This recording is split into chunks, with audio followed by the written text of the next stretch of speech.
ॐ पूर्णमदः पूर्णमिदं पूर्णात् पूर्णमुदच्यते पूर्णस्य पूर्णमादाय पूर्णमेवावशिष्यते। ॐ शान्तिः शान्तिः शान्तिः। शङ्करं शङ्कराचार्यं केशवं बादरायणं सूत्रभाष्यकृतौ वन्दे भगवन्तौ पुनः पुनः। ईश्वरो गुरुरात्मेति मूर्तिभेदविभागिने व्योमवद्व्याप्तदेहाय दक्षिणामूर्तये नमः। सच्चिदानन्दरूपाय विश्वोत्पत्त्यादिहेतवे तापत्रयविनाशाय श्रीकृष्णाय वयं नुमः। सच्चिदानन्दरूपाय गुरवे बुद्धिसाक्षिणे संसारतापदग्धानां शरण्याय नमो नमः।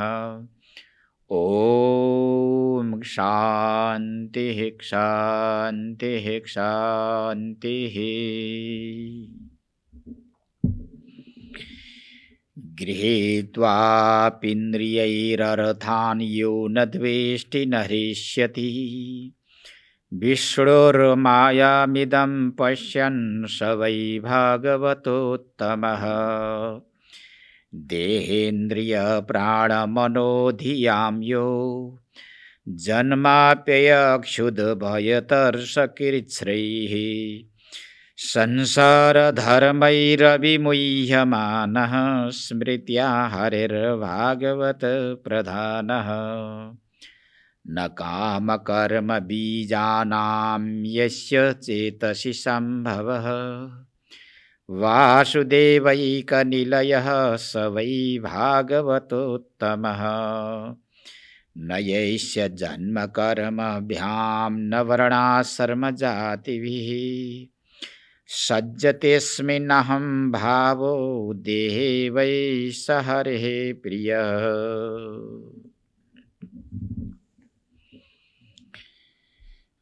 अब हाम्रो यो स्वाध्यायको क्रममा श्रीमद्भागवत अन्तर्गतको एकादश स्कन्धलाई लिएर अगाडि बढिरहेका छौँ। स्वाध्याय यात्रा निरन्तर रूपमा अगाडि बढिरहेको छ। ऋषि चिन्तन ऋषि विचारलाई हामीले यथामति प्रस्तुत गर्दै आएका छौँ। राजर्षि निमिका प्रश्न अनुसार नवयोगेश्वरहरू उत्तर दिनको लागि तयारी हुँदै द्वितीय ऋषि हरि नामका ऋषिले यहाँ उत्तर प्रारम्भ गर्नुभएको छ। प्रश्न थियो त भगवानका भक्तसँग संयोजन नभएसम्म अर्थात् उनीहरूसँग भेटघाट र उनीहरूको सङ्गत प्राप्त नभएसम्म संसारमा डुलिरहेका घुमिरहेका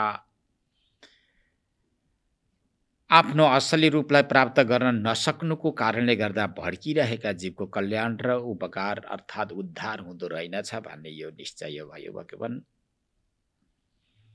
त भगवानका भक्तलाई कसरी चिन्ने? चिनेन व्यक्ति नगिचमा जान्छ, त्यस्ता व्यक्तिसँग परिचय भएन नगिचमा जान्छ। यी व्यक्तिसँग आध्यात्मिक सम्पत्ति यति छ, यिनका नगिचमा म पुग्न सकेँ भने मेरो कल्याण हुन्छ, उद्धार हुन्छ, मेरा जिज्ञासाहरू तृप्ति हुन्छन् भन्ने उसमा जिज्ञासा जागृति हुन्छ अर्थात् विश्वास हुन्छ र उनका नगिचमा जान्छ। त्यो भगवानका भक्तसँगै परिचय हुन सकेन, उनलाई चिन्नै सकेन भने यी ज्ञानी हुन् भनेर नगिचमा कसरी जान्छन्? उनका नजिकमा गएनन् भने त आफ्ना जिज्ञासाहरू कसरी राख्न सक्छन्? त्यस्ता ब्रह्मज्ञानी महापुरुष विद्वानका नजिकमा गएर जिज्ञासाहरू राखिएन भने, उत्तर आउँदैन, उत्तर आएन भने वस्तु विषयलाई बुझ्न सकिँदैन। नबुझ्दा उही संसार, उही शरीर, उनै इन्द्रिय, यही भवाटवी यो नटुट्ने भयो। त्यसैले भगवानका भक्तका लक्षण कस्ता हुन्छन्, उनीहरूको चिन्ह कस्तो हुन्छ, बोली भाषा कस्तो हुन्छ, लोकमा अर्थात् मनुष्यहरूका बीचमा उनीहरूको व्यवहार के कस्तो हुन्छ, भगवान आज्ञा होस् भनेर यसरी यो द्वितीय प्रश्न ऋषिका नजिकमा गरिरहेका थिए। ती प्रश्नको सम्मान गर्दै द्वितीय ऋषि हरिले उत्तर प्रारम्भ गर्नुभयो र हिजो हामीले उत्तरमा केही विचार गर्यौं। सारा प्राणीमा आफ्नो आत्माको दर्शन र आत्मामा सारा प्राणीहरू रहेका छन् भन्ने यो भावना जसले गरेको छ, यस प्रकारको बुद्धिलाई जसले स्वीकार गरेको छ, त्यस्ता ज्ञानी, त्यस्ता भक्त उत्तम खाले भक्त हुन्। अर्थात् हरि नै जगत हो, जगत नै हरि हो। आफ्नो चैतन्य आत्मा र यो सारा विश्व ब्रह्माण्डमा कुनै पनि अन्तर छैन, एउटै वस्तु विषय हो भन्ने कुरा जसले अंगीकार गरेको छ, स्वीकार गरेको छ, बुझेको छ, त्यस्ता व्यक्तिलाई भागवतोत्तम भनेर भनिन्छ। उत्तम खाले भक्त, उसमा कुनै प्रकारको भेद बुद्धि छैन। यो विश्व ब्रह्माण्ड देखिएको छ, यो परमात्मा नै स्फुरण भएर आएको हो। स्फुरण हुने अवस्थामा यस प्रकारको देखिन्छ, परन्तु जब स्फुरण हुँदैन, स्फुरण नहुने बेलामा गुण देखिरहित हुन्छ, देखिँदैन।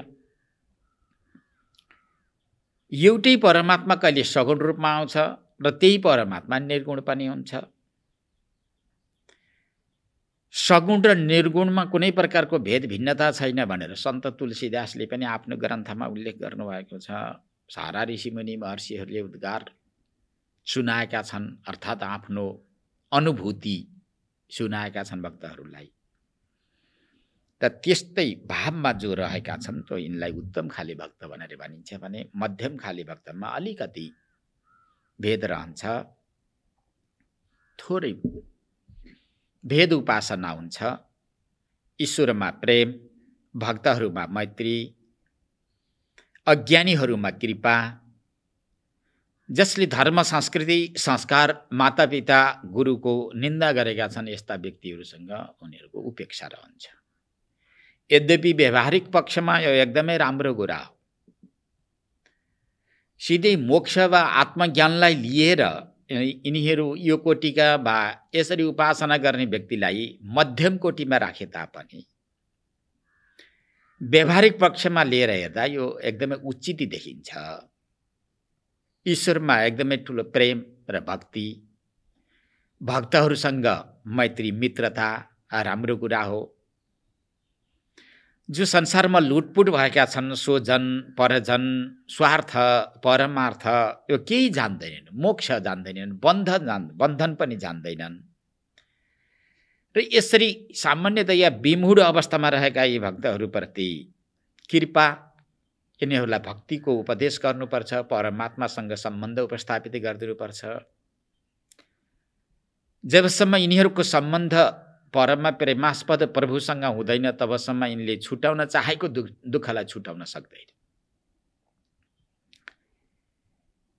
यद्यपि सुख प्राप्ति उद्देश्यले नै व्यवहारमा गइरहेका छन्, व्यवहार गरिराखेका छन्, दुःख यिनीहरूले चाहेका छैनन्, सुख नै चाहिरहेका छन्। सुखको आकांक्षी बनेर व्यवहार गरेका छन् तापनि यिनीहरूले सुख प्राप्त गर्न सकेका छैनन्। सुख स्वरूप परमात्मा नै हुनुहुन्छ। परमात्मादेखि यिनीहरू विमुखा भएर संसारतिर फर्किराखेका छन्।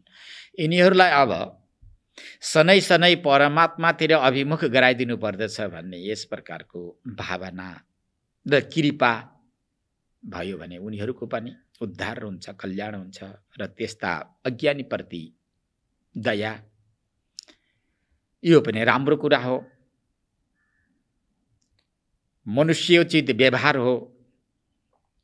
जो धर्म विद्वेषी छ, मातापितासँग उसले विद्वेष गरेको छ, श्रुति निन्दक छ अर्थात् वेद निन्दक छ। ऋषिमुनि महर्षिहरूको पन्थालाई निन्दा गरिराखेको छ भने त्यस्ता व्यक्तिलाई उपेक्षा गर्नु, सङ्गत नगर्नु। उपेक्षाको अर्थ त्यस्ता व्यक्तिको सङ्गत नगर्नु, ती व्यक्तिसँग लिन दिन व्यवहार पनि नगर्नु। त के गर्नु भन्दा उपेक्षा गर्नु। अरू दण्ड त के दिन सकिन्छ र? के दण्ड दिएर औषधि पुग्छ? पुग्दैन। अब यो व्यावहारिक पक्ष वा यो सृष्टिको पक्षलाई लिएर हेर्दा अत्यन्त उत्तम खाले विचार हो। तापनि सिधै मोक्ष ब्रह्मज्ञानलाई लिएर भन्नुपर्दा यो पनि मध्यम कोटिमा पर्छ भनेर यहाँ मध्यम कोटिमा राख्नुभयो। उत्तम कोटिमा त कुनै प्रकारको भेद भिन्नता हुँदैन। परब्रह्म परमात्मा र सृष्टिमा कुनै प्रकारको अन्तर छैन। एउटै वस्तु हो। एक परमात्मादेखि यो संसारमा द्वितीय वस्तु केही पनि छैन भन्ने यस प्रकारको भावना जसले गरेको छ त्यो मुक्तात्मा हो, अमलात्मा हो, त्यो विमलात्मा हो। आयु पर्यन्त शरीर धारण गरेको छ। जुन दिन आयुरूप तन्तु यो सूत्र टुट्दछ त्यसै दिन उसको शरीर लुप्त हुन्छ, परन्तु मुक्तात्मा दृष्टिले नै बसेको हुन्छ। अब एउटा सामान्य भक्त हुन्छ। सामान्य भक्तले केवल भगवानलाई मन्दिरमा मात्रै देख्दछ, तीर्थमा मात्र भगवानको दर्शन गर्दछ, निश्चित ठाउँमा मात्र भगवानका विग्रहमा उसले भगवान देखेको छ। त्यसदेखि अतिरिक्त अन्य प्राणीहरूमा उसले भगवत बुद्धि गर्न सक्दैन। एकदमै भेद भिन्नता छ। शरीरधारी जति पनि जीवहरू छन् ती जीवहरूमा, ती प्राणीहरूमा उसले भगवत बुद्धि गर्न सक्दैन। एकदमै भिन्नता। किन? भगवान मन्दिरमा मात्र हुनुहुन्छ, मन्दिरदेखि अतिरिक्त हुनुहुन्न। भगवान तीर्थमा मात्रै हुनुहुन्छ, अतः तीर्थ जानुपर्छ। भगवान गङ्गा जलमा मात्र हुनुहुन्छ, त्यसदेखि अतिरिक्त जलमा हुनुहुन्न। भगवान तुलसीमा मात्रै हुनुहुन्छ, त्यसदेखि अन्य झारपातमा हुनुहुन्न।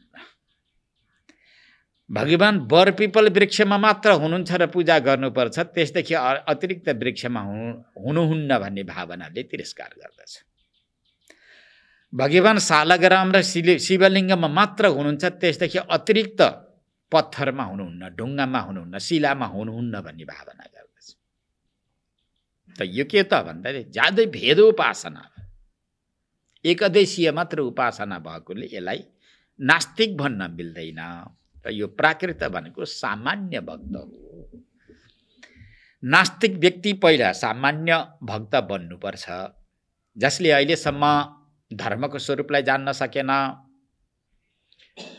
मोक्ष पन्था के हो भनेर त्यो पन्थाको उसलाई गन्ध पनि थाहा छैन। साधु सन्त महात्मा के हुन् त्यो पनि बुझेको छैन। यी अनन्त अनन्त ग्रन्थहरू छन्। यी ग्रन्थमा के लेखिएको छ र ग्रन्थमा लेखिएका नीति निर्देशनमा उसको विश्वास पनि छैन। उसले मात्र शरीर देखेको छ, इन्द्रिय देखेको छ, खाना लाउन देखेको छ, घर परिवार देखेको छ। यथायोग्य वस्तु एकत्रित गरेर पेटभरि खान पायो र राम्रा राम्रा वस्तुहरू लगाउन पायो र चिल्ला गाडी चढ्न पायो। अलि उच्च महलभित्र रहेका कमला बिस्तरमा सुत्न पायो भने यही नै सर्वोपरि हो। यसदेखि अतिरिक्त केही पनि छैन, अरू मान्नु आवश्यकता छैन, देवता पितृ छैनन् भन्ने यस प्रकारको भावना बोकेर बसिरहेको व्यक्तिलाई पहिला कहाँ ल्याउनुपर्छ? पहिला यो सामान्य भक्तको श्रेणीमा ल्याउनुपर्छ। पहिला सामान्य भक्त, बाबु भगवान हुनुहुन्छ, मन्दिरमा हुनुहुन्छ, मन्दिरमा विराजमान विग्रहका नजिकमा गएर स्तुति प्रार्थना गर्न सकियो, वरदान माग्न सकियो भने वरदान दिनुहुन्छ। यी विग्रह साक्षात् परमात्माका प्रतीक हुन्, त्यसभित्र अलौकिक शक्ति छ। मन्दिरमा जानुपर्छ, पूजा अर्चना गर्नुपर्छ भनेर एउटा मन्दिर देखाइदिनुपर्छ, मन्दिरभित्र रहेका विग्रहमा उसको श्रद्धा जगाइदिनुपर्छ। नास्तिक व्यक्ति यदि मन्दिरलाई मान्न थाल्यो, मूर्तिसँग उसको श्रद्धा प्रकट गर्न थाल्यो, मूर्तिका नजिकमा उपासना गर्न थाल्यो, हो यिनले वरदान दिन्छन्, यिनले वरदान दियो भने पुग्दो रहेछ भन्ने भावना जागृति गर्यो। बर पिपलमा भगवान हुनुहुन्छ, पूजा गर्नुपर्छ बाबु, पिपलको पूजा शनिबारको दिन गर्नुपर्छ। यस्तै यस्तै भाव जगाइदियो भनेदेखि ऊ नास्तिकबाट आस्तिकमा आउँछ। अहिले केवल एउटा एकदेशीय उपासना भएको छ, त्यो त्यहाँबाट त्यो मध्यम खाले भक्तमा आउँछ। ईश्वरसँग श्रद्धा, प्रेम, त्यसपछि गएर भगवानका भक्तसँग उसको मित्रता, सामान्य व्यक्तिसँग उसले यसलाई यसको उपकार र उद्धार कसरी गर्ने हो भनेर दया प्रकट गर्न सक्छ। त त्यसपछि जो नास्तिक छ त्यो नास्तिकलाई उसले पनि उपेक्षा गर्न थाल्दछ। यद्यपि पहिला ऊ पनि नास्तिक नै थियो, तर अहिले के हुन्छ त भन्दा अब उसलाई यो ठिक रहेनछ। ईश्वर रहेछ, ईश्वर नभए विश्व ब्रह्माण्ड उत्पत्ति हुन पनि सक्ने थिएन। ईश्वरको सत्ता नभएसम्म यो जगत रहने अडिने होला पनि थिएन।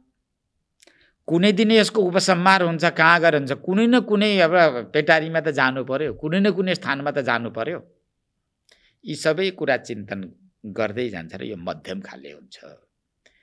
मध्यम खाले भक्त बनिसकेपछि अनि उत्तम कोटिको, उच्च कोटिको भक्तमा जान धेरै बेर लाग्दैन। गुरु र नैव शिष्य भनेर भगवान शङ्कराचार्यले भन्नुहुन्छ। अन्त्यमा गरेर गुरु र शिष्यको पनि सम्बन्ध हुँदैन है। सेव्य सेवक भावना पनि हुँदैन। अन्त्यमा गइसकेपछि यी सबै टुट्दछन्, किनकि एक आत्मादेखि अतिरिक्त विश्व ब्रह्माण्डमा केही पनि नभएकोले, कुनै पनि वस्तुको अस्तित्व नभएकोले त्यहाँ गुरु र शिष्यको सम्बन्ध पनि हुँदैन। उपास्य र उपासनाको जुन भेद छ यो भेद पनि हुँदैन। जब ब्रह्मज्ञान उसले हासिल गर्छ त त्यस बेलामा कुनै प्रकारको भेद भिन्नता रहँदैन भन्ने विषयवस्तुलाई प्रस्तुत गर्दै जाँदा अब उच्च कोटिका अर्थात् उत्तम कोटिका भक्तको केही महात्म्य वर्णन गर्नुहुन्छ 5-6 श्लोकमा। यो अध्याय समाप्ति पर्यन्त अब उच्च कोटिका भक्तको स्थिति, ब्रह्मज्ञानीहरूको यहाँ स्थितिको बारेमा प्रस्तुत गर्नुहुन्छ। किनकि ब्रह्मज्ञानीहरू साक्षात् भगवानका प्रतिनिधि हुन्, भगवत स्वरूप नै हुन्, भगवत बुद्धिको आधारमा उनीहरू भ्रमण गरेका हुन्छन्। स्वजन र परजन भन्ने भेदभाव पनि उनीमा हुँदैन। यस्ता ब्रह्मज्ञानीहरूको जुन प्रशंसा छ यो प्रशंसा ईश्वरकै प्रशंसा हो भनेर ठाउँ ठाउँमा बताइएको छ। ब्रह्मज्ञानीको प्रशंसा र उनीहरूको गुणगान गर्दा साक्षात् परमात्माको नै गुणगान गरेको फल मिल्ने भएको भएर यहाँ महर्षि वेदव्यासले खूब विचार गरेर यी श्लोक, यी पंक्तिहरूलाई यहाँ उल्लेख गर्दै भन्नुहुन्छ। त ज्ञानीहरूका अब चरित्र कस्ता हुन्छन्। गृहीत्वा पिन्द्रियैरर्थान् यो न दृष्टि न हृष्यति विष्णु र मायामिदं पश्यन् सबै भागवतोत्तमः। उत्तम खाले भागवत अर्थात् भक्त, ती भक्तका लक्षण कस्ता हुन्छन् त यी लक्षण प्रस्तुत गर्दै भन्नुहुन्छ। इन्द्रियैः अर्थान् गृहीत्वापि, मान्छेका शरीरमा इन्द्रियहरू छन्, परमात्माले अब इन्द्रियहरू बनाउनु भयो। इन्द्रियहरू बनाएर प्राय गरेर पराञ्ची खानी भनेर उपनिषदमा आउँछ, कठोपनिषदमा आउँछ, बाहिरतिर फर्काइदिनु भयो अरे। जीवको परीक्षण गर्नको लागि शरीरमा इन्द्रिय राखिदिनु भयो र विषयतिर अर्थात् संसारतिर फर्काइदिनु भयो, जसलाई पराञ्ची खानी भनेर बताएको छ। नचिकेतालाई उपदेश गर्दै यम भगवानले भन्नुभएको छ। त्यो बाहिरतिर किन फर्काइदिनु भयो, भित्रतिर किन फर्काउनु भएन त? इन्द्रिय बाहिरतिर मात्रै फर्काइदिनु भएन, बाहिरतिर फर्किरहेका इन्द्रियलाई भित्र फर्काउन सक्ने खोपी त्यो जीवात्मालाई प्रदान गरेर छोडिदिनु भयो। यति त त्यसको काम हो नि, यति त त्यसले गर्नु पर्यो नि। सिधै मैले नै सबै काम जति समाप्ति गरिदिउँ भने फेरि यो जीव सृष्टिको लागि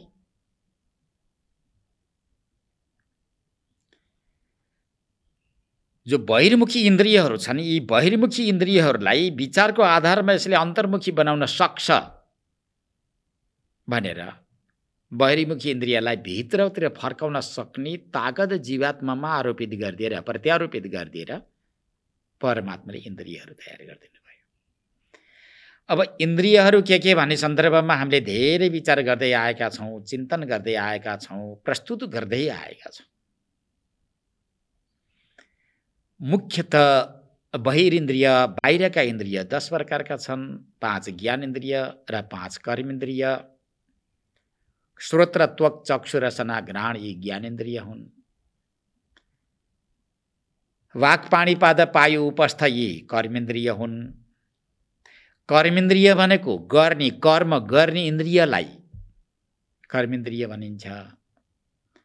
विषयवस्तु जान्ने र कर्मेन्द्रियलाई आदेश दिने इन्द्रिय भनेका ज्ञानेन्द्रिय हुन्। प्रत्येक इन्द्रियबाट जो विषयलाई स्वीकार गरिन्छ, ती सारा स्वीकार गरेका इन्द्रियको विषयलाई जान्नेलाई ज्ञानेन्द्रिय, ज्ञान शब्द आएको छ, तलतिर कर्मेन्द्रिय, कर्म शब्द आएको छ। ज्ञानेन्द्रियले सबै जान्दछ र नीति निर्देशन गर्छन्। कसलाई नीति निर्देशन गर्दछ? कर्मेन्द्रियलाई। हातलाई लिन दिनको लागि उनीहरूले निर्देशन गर्छन्। वाणीलाई विषयवस्तु बुझाउनको लागि त प्रयोजित हुनुपर्छ भनेर निर्देशन गरेका छन्। पाउलाई हिल्ने डुल्नको लागि, जान आउनको लागि, अमुक ठाउँमा पुगेर आउनुपर्छ भनेर नीति निर्देशन गरिदिएका छन्। त्यस्तै प्रकारले उपस्थ इन्द्रिय र पायु इन्द्रियलाई पनि दिशा पिसाबलाई परित्याग गर्ने आदि विषयमा नियुक्ति गरिदिएका छन्, अर्थात् नीति निर्देशन गर्दछन् र कर्मेन्द्रियले तत्तत् कर्मलाई सिद्ध गर्दछन्। ज्ञानेन्द्रियले सारा विषयलाई जान्दछन्। अब यी ज्ञानेन्द्रियका विशेष प्रकारले अर्थान्, इन्द्रिय ही अर्थान्, इन्द्रिय भनेका विशेष गरेर यहाँ ज्ञानेन्द्रिय, ज्ञानेन्द्रियका अर्थान् भनेका 5 प्रकारका विषय। 5 प्रकारका विषय भनेका शब्द, स्पर्श, रूप, रस, गन्ध। शब्द कहाँ रहन्छ? कानमा रहन्छ।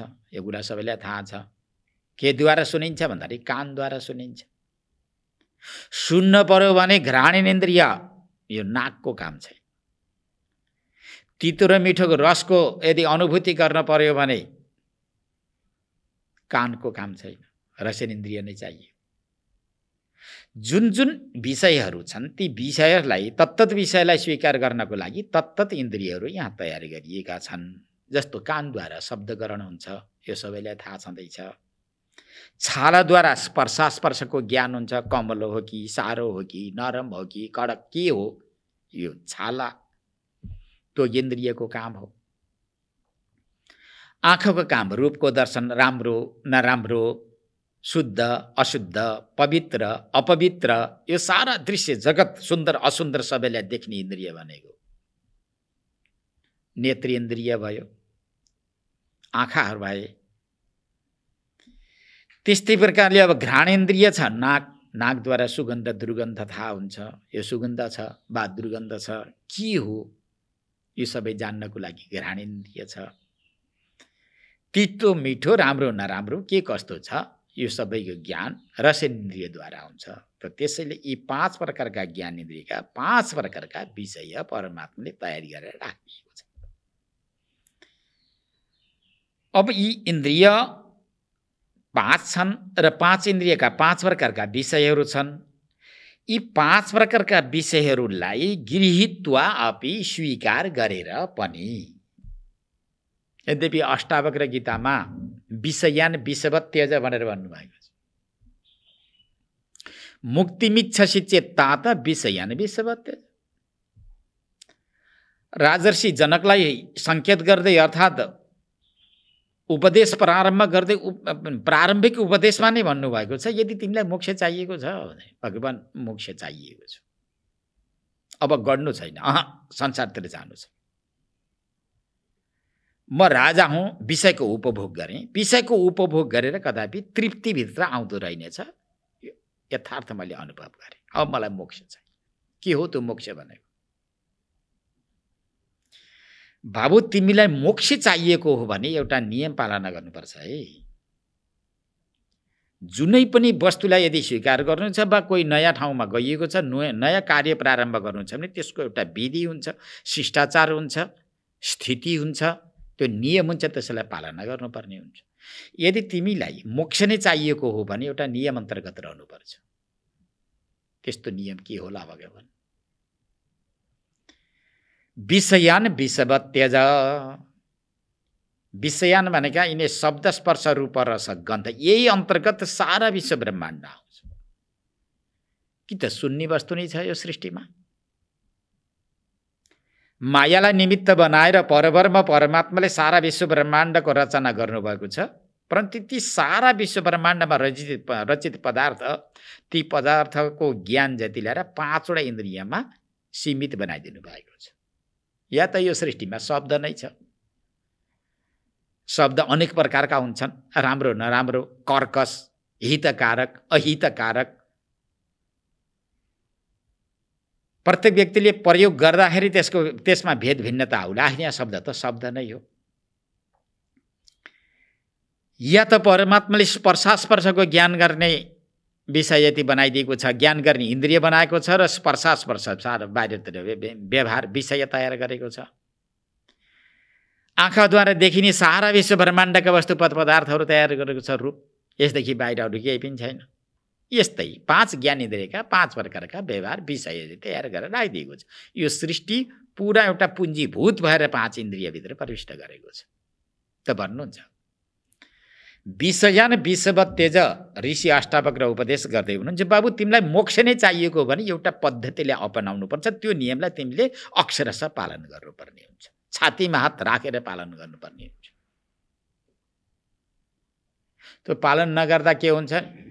ज्ञान हुँदैन। ज्ञान नभए के हुन्छ? मोक्ष हुँदैन। ठुलो अनर्थ निम्तिन्छ।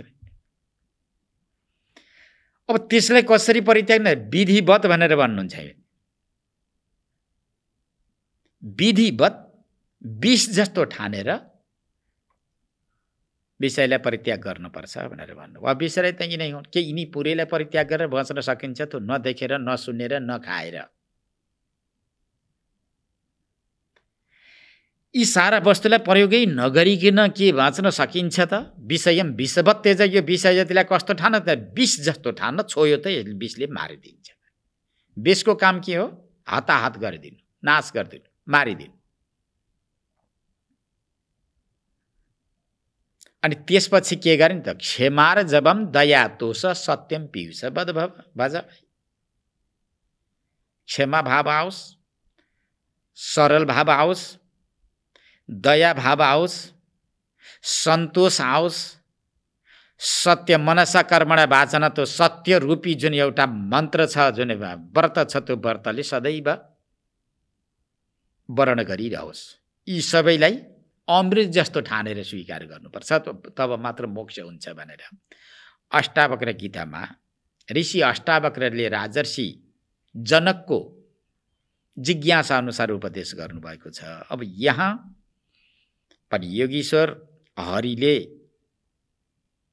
राजर्षि निमिका प्रश्न अनुसार उत्तर दिँदै भन्नुहुन्छ, इन्द्रियद्वारा इन्द्रियका विषयहरूलाई स्वीकार गरे तापनि स्वीकार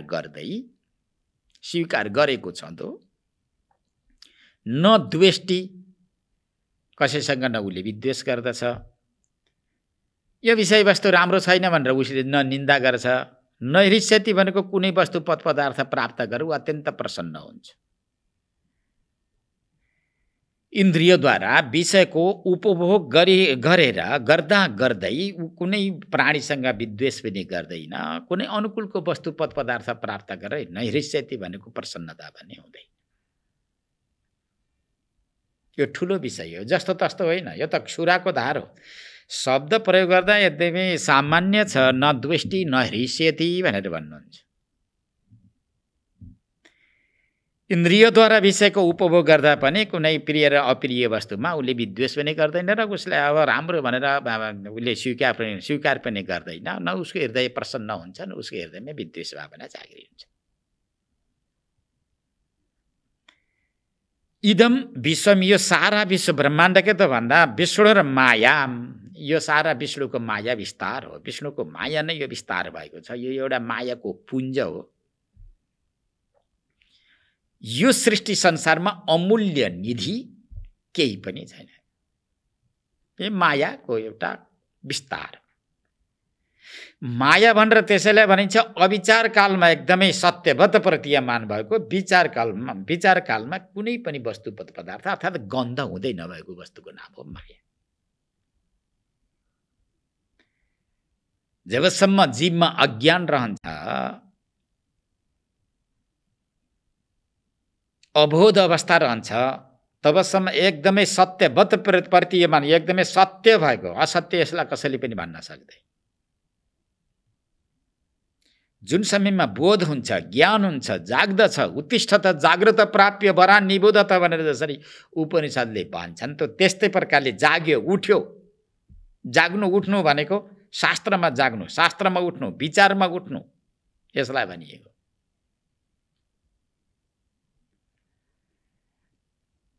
विचार गरेको खण्डमा यो सारा विश्व ब्रह्माण्ड कसरी उड्छ, कपुर उड्दा चाहिँ उडेको हुन्छ। अविचार कालमा सिद्ध भएको, विचार कालमा पूर्णतया उडेको, अस्तित्व नभएको, यसको नाम माया। यस्तो पनि सम्भव छ र छ। दृष्टान्तको रूपमा रज्जु सर्प, यही नै सजिलो छ। सारा महात्माहरूले यसैलाई दिनुहुन्छ। जबसम्म ज्ञान छैन, जबसम्म विचार त्यहाँ पुगेको छैन, तबसम्म डोरीमा सर्प देखिएको हुन्छ। जुन समयमा यो डोरी हो भन्ने यो विचार जब त्यहाँ भित्र प्रविष्ट हुन्छ, त्यो दृष्टि राम्रो प्रकारले त्यहाँ पुगेको हुन्छ, त्यस अवस्थामा सर्प हुन्। अविचार कालमा सर्प देखियो, विचार कालमा डोरी भयो। जुन समयमा अब सर्प देख्यो डोरीमा, त्यस अवस्थामा भय आयो, कम्प आयो, उसले दिने जे त्यो गुण धर्म त्यो पुरै दियो। सर्पलाई देखेर आउने जस्तो शरीरमा आउने कम्पन हो, त्यो सारा कम्पन आयो। सम्यक दृष्टिले हेरिसकेपछि रहेन कि त्यहाँ केही पनि रहेन, डोरी रहेछ। अनि त्यसपछि भय कम्पन जति पूर्णतया निवृत्ति भएर गयो। हो त्यस्तै यो सारा विश्व ब्रह्माण्ड पनि मायाको एउटा विस्तार हो। यो अज्ञान कालमा एकदमै सत्यवत प्रतीयमान हुन्छ, यसलाई असत्य कसैले पनि भन्न सक्दैन, सत्य हो।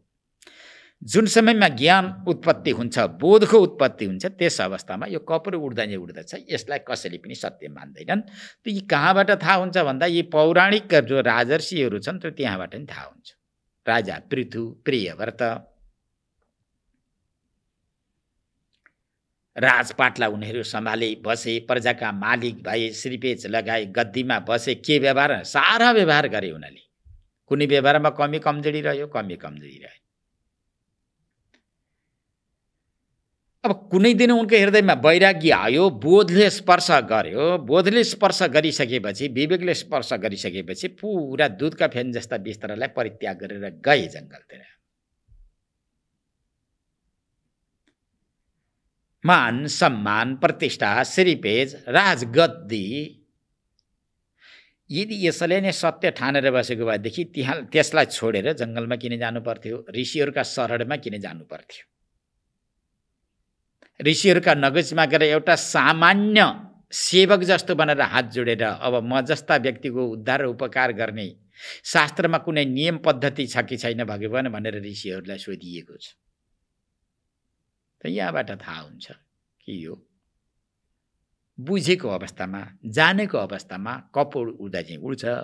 जबसम्म त्यो बोध ज्ञान आउँदैन तबसम्म यो सत्यवत प्रतीयमान हुन्छ। र यसैलाई लेखनाथ कविले लेख्नु भएको छ, कवि शिरोमणि लेख्नु भएको छ। असत्य संसार सदैव देखिने छ, सत्य जोसो कहिल्यै नदेखिने, विचित्र उल्टो परिपञ्च यो किन तलाई मालुम छ कि यो कुरामा। यो माइक संसार सदैव देखिन्छ, भएको जो परम सत्य हो त्यो कहिले पनि देखिँदैन। यो विचित्र उल्टोपन यो कहाँबाट कहिलेदेखि थालनी भयो भनेर भन्नुभएको छ। माइक प्रपञ्च देखिन्छ, परन्तु मायापति परब्रह्म परमात्मालाई देख्न असाध्य गाह्रो छ, कठिनाइ छ। त्यसैको लागि नै सन्त महापुरुष विद्वानहरूको सङ्गत गर्नुपर्छ, शास्त्र सुन्नुपर्छ भन्ने नीति निर्देशन गरिएको। त यहाँ यो सारा विश्व ब्रह्माण्डलाई भगवान विष्णु की माया, यी मायाको विस्तार नै हो। यसमा कोही लिनु लैजानु छोड्नु यहाँ केही पनि छैन। त्यस्तो अलभ्य लाभ संसारमा केही पनि हुँदैन भन्ने यस प्रकारको भावना जसभित्र जागृति भएको छ स वै भागवत वै इति निश्चयेन भागवतोत्तमः, ऊ उत्तम खाले भक्त हो। अब यो जीवात्मालाई बारम्बार संसारतिर आकर्षण गरिरहने के छन् त भन्दा यिनै इन्द्रियका विषय छन्।